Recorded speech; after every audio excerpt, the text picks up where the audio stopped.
Today is July 16th, 2013. You're watching Speedrun. A trio of developers that worked on Maxis' SimCity have left to found their own studio. SimCity creative director Ocean Quigley, along with lead architect Andrew Wilmot and lead gameplay designer Dan Moskowitz, announced their new studio, Jellygrade.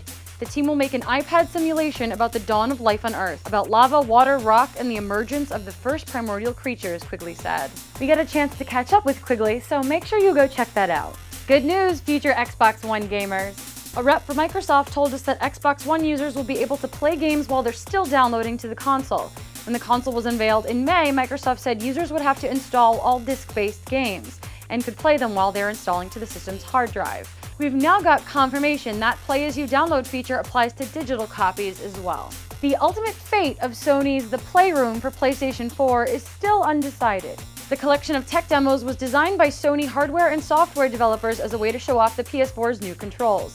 Tsubasa Inaba, senior producer at SEEA, told us the game was designed like the Vita's Welcome Park and was initially never meant to be released to gamers.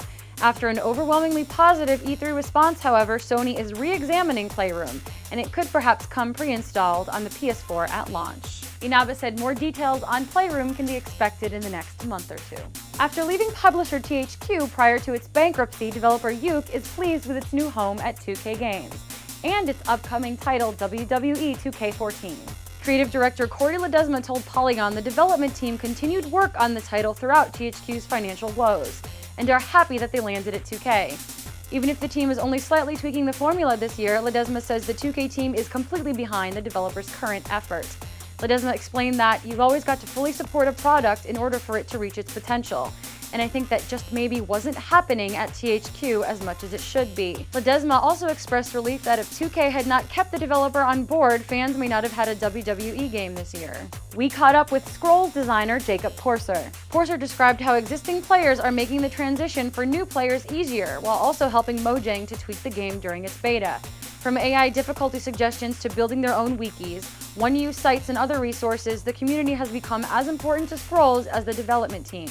While the full game will include a complete single-player experience and tutorials that are currently absent in the beta, Mojang is focused on how they can work with the community throughout multiplayer matches to build the most robust experience possible. Check out our preview and decide for yourself if this is a community you want to be a part of.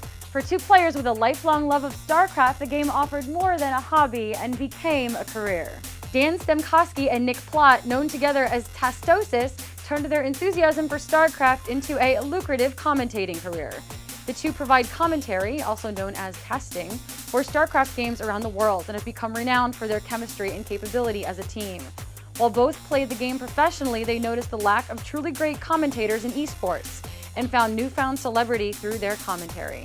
Both casted independently in Korea before joining together and becoming as synonymous with the StarCraft professional circuit as the game itself. See kids, all those hours of multiplayer will pay off someday. And in cool game news, the final piece of DLC for Dishonored, the Brigmore Witches, launches August 13th.